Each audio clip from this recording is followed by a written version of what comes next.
If a commission studying reparations in this city recommended cash reparations for people impacted, would you support that recommendation? First, I want to say that I stand by what I submitted. Yes. I actually can't believe Zohran is doubling down on this. Hey guys, welcome back to the channel, your home for independent and nonpartisan commentary and analysis on politics, media, internet culture, and more. And we're going to check back in with Zohran Mamdani, the ultra popular among left-wingers and some, independents as well in America, mayor of New York City, who is a proud Democratic Socialist of America, that far-left organization, and is now finally bringing about his agenda to a small extent. You can only do so much as mayor in New York City now that he's been elected and is in power, but he's apparently not doing what many officials do when they take office, which is moderating or shifting to the middle at all, because Zohran just doubled down on one of his most extreme, toxic, and frankly anti-white and anti-equality ideas. A potential pursuit of slavery reparations, cash payouts to modern-day Black people at the expense of everyone else all over slavery that happened hundreds and hundreds of years ago. So he was asked about this during an interview with The Root, which is a Black-focused online publication, and he did this with the interviewer was Charles Blow, a former New York Times columnist who is Black and focuses on some of these issues and is an advocate for reparations, I believe. He asked the mayor about this, and watch what he had to say. If a commission studying reparations in this city recommended cash reparations for people impacted in New York City, would you support that recommendation? First, I want to say that I stand by what I submitted. Yes. It's the truth. Yes. It's not a personal assessment. And we often think about slavery and the complicity in slavery as being exclusively to certain geographic areas of the country. Right. Here in New York City, we were very complicit. And so I look forward to whatever those findings are. I can't give you an answer in advance of them, but I can tell you that this is critically important because this is also what it looks like to acknowledge what history truly was. Sorry, so this is both an insane cop-out and actually evil. But first on the primary point, they do this thing, a lot of politicians, when an idea that they believe in is so radioactive and toxic, but they do support it and they know their base wants it, such as slavery reparations, where they say, oh, well, I'm going to establish a committee to look into it, and then I will act based on the recommendations of that committee. And of course, they stack the committee with people who are aligned with them, so it ends up at the result they want, but it kind of gives them this duplicitous shield to hide behind, where to the people who are, outraged by this idea of race-based wealth redistribution, then he can say, well, we're not going forward with this. We're just going to examine all the options. And then to the activists who are demanding it, they can placate them by saying, we're looking into this and we're going down a path towards this. To me, it's actually bullshit. I would respect you more if you said, yes, I'm going to do it. I stand 10 toes down. But instead, they want to have their cake and eat it too. So I find that to be totally annoying when politicians do it. Now, on the actual idea itself, this is not a new idea. It's something widely discussed in progressive circles and socialist circles as well. And it is absolutely insane. This idea that because of objectively horrific things that were done to people hundreds and hundreds of years ago, that we are going to take money from people who were never slavers, who never were slave owners, whose parents and grandparents and great-grandparents were never slave owners. And we are going to take that money from them and give it to people who were never slaves, whose parents were never slaves, whose grandparents were never slaves, and with maybe rare exceptions, whose great-grandparents were never slaves. And we are going to have, I don't know, the New York City division of tax collection is going to go around with one of those skin palettes, like in the Family Guy meme, and see, okay, are you getting money? Are you not getting money? Are you the right race to get this money or not? Do you qualify for this?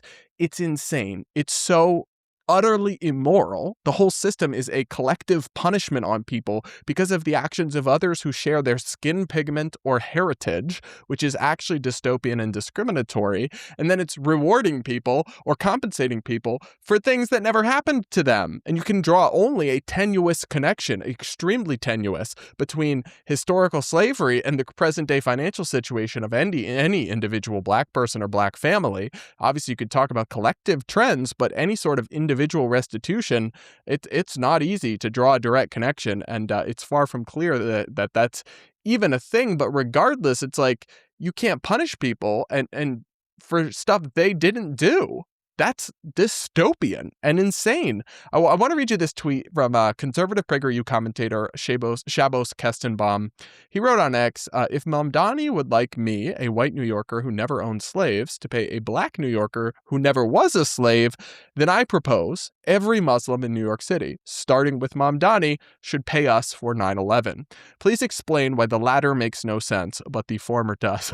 I thought this was an interesting little thought experiment because, of course, I think that's horrible. I would never want to collectively punish Muslims as a group of people for something that a handful of radicals did. But you could at least argue that there's actual 9/11 victims and survivors alive today who could be compensated. And so it's less of an insane stretch because I do believe, at the time, freed slaves were owed reparations, but they didn't get it. And that's a tragedy of history. But it doesn't mean hundreds of years ago we can go try to, put that genie back in its bottle. But the 9/11 comparison is an interesting one because the victims are alive today. The survivors, their families of people that were killed, they could actually be directly compensated with a much closer connection than, great-great-great-grandparents, slaves, and this kind of mixed historical connection you would have to make. Now, of course, I still think it's totally wrong and immoral. I would never want to collectively punish or tax Muslims like this. But it raises the exact concerns that why would you support one but not the other unless it's actually just kind of about, punishing white people, pandering to a perceived oppressed group.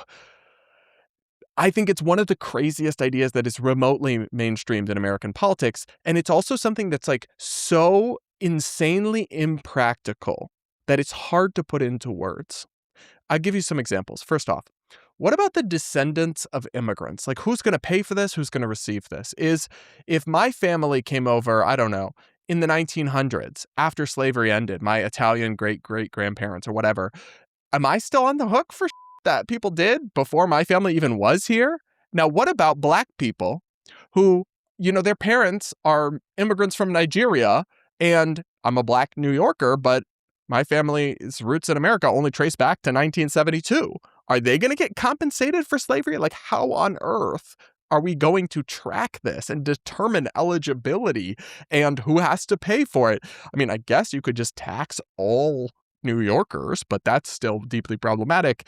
And how are you going to determine who qualifies? Obviously, you can't just have self-ID. I'm descended from slaves. You'd have to prove it in some way or just be rife with everybody just claiming the free money. And there's not great historical records that would allow everyone to prove it. And then also, then it becomes a question of what if you're descended from both? What about people who are mixed race or people who have, and this, unfortunately did happen because there was at times sexual violence perpetuated that led to slavery and offspring. But what if your family tree descends back to both slave owners and slaves?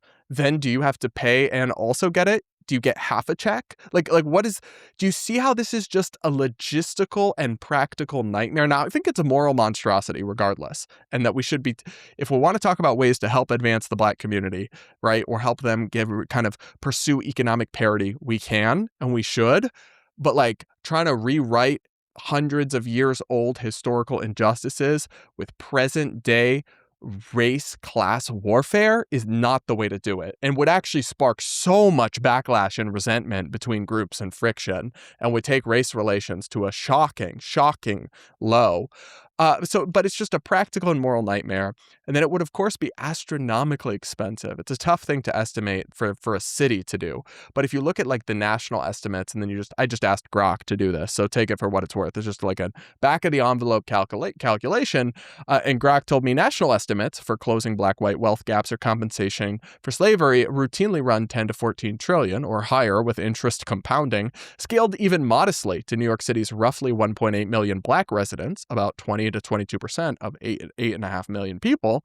Payments in the low six figures per person would cost tens to hundreds of billions, multiples of the city's annual budget of around $125 billion. So we're talking about an astronomical expense, a crazy level of expenditure that would require huge increases in taxation. The last thing New York City needs, as millionaires and businesses flee it in droves and bring their capital and resources with them because of an already punitive tax environment, all to fund something that makes no sense and is like at its very core evil and unjust. And yet even Mamdani, in his pseudo more centristy, but not centrist, but he like his career historically is like the hardest left, most diehard radical you can find. His tweets like queer liberation requires abolish the police.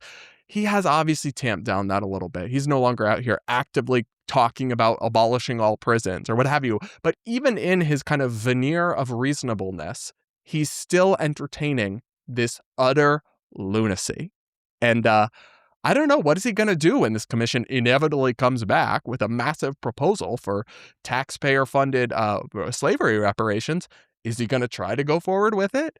Would it not be, I think it would get so much backlash. It would be deeply unpopular. There'd be tremendous pushback at both the local and national level. It would face legal challenges as well. This kind of a race-based scheme, I kind of doubt could withstand legal scrutiny.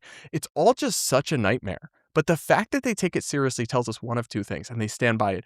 Either they are so deeply, Zohran and his ideological ilk, they're so deeply brain broken that they actually think this is a good idea, and all the moral and practical and financial quandaries about it be damned, or they are so craven, so cowardly, that they are just scared of like the radical black activist crowd that demands this stuff, and they don't want to be called racist or a traitor or anything like that. And so they nod along to this as sort of an attempt to pander to the civil rights activist left of the black community without actually ever really planning on doing it or thinking that it's something they actively want to pursue happening near term.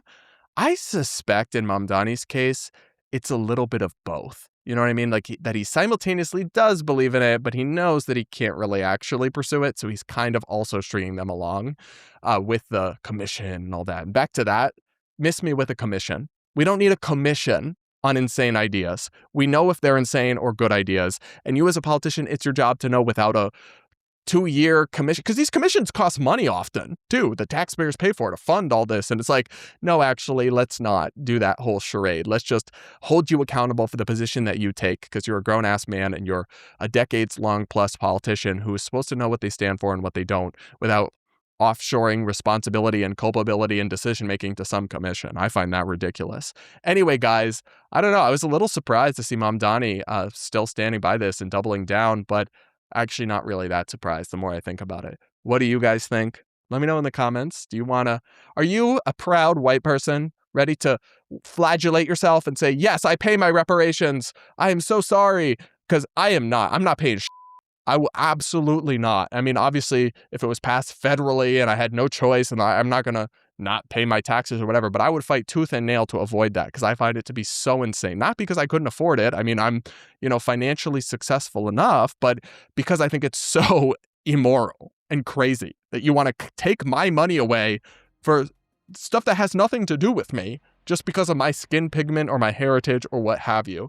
I find that to be insane, and I don't know how that's remotely normalized or acceptable in American politics and life today, but hey, it's where the left is at the moment. So let me know what you think in the comments. Make sure to subscribe to the channel. If you aren't yet, do hit the like button, and do consider becoming a channel member. I call out the far left and the far right. Fortunately, not always the best business model if you just pander to one side and get millions of subscribers and make millions of dollars, but I don't do that, so I need support from viewers like you. Click the link in the description or hit the join button to sign up. And with that, guys, we'll leave it there for now and be back with more real soon.